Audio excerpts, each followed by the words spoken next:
Guerrilla Yoga is not a style of yoga. Anusara is a style of yoga that I teach, which I just taught and which I always teach.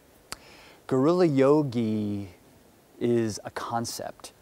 About 2, maybe even 4 years ago, I had a heart surgery, and the studio that I was teaching at went out of business. And so I had all these students and nowhere to practice. When I got out of the hospital, I had nowhere to bring my students and practice. So I started to bring my students to these very unorthodox places. Dance rehearsal halls, outside in the park, art galleries, all these different places. So I didn't have the money to open up a studio. So what I did was I would rent space time out in different places. So Guerrilla Yogi is about really roaming and traveling from place to place, and also charging a donation instead of charging the full amount of money that a studio charges.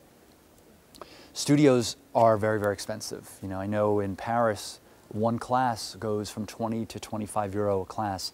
So, and that excludes a lot of people who need yoga who can't afford it. So what I've done with the donation basis is people pay whatever they can. Remember, I don't have the overhead expenses of, you know, clothing to sell or any of the fancy stuff. It's very, very basic. So I just need money to pay for the room, and then I make some money, and that's it. But I want yoga to be for everybody. So Guerrilla means more like unorthodox, surprising, thinking outside of the box, unexpected, because classes would kind of pop up unexpectedly. So it's a concept rather than a style of yoga.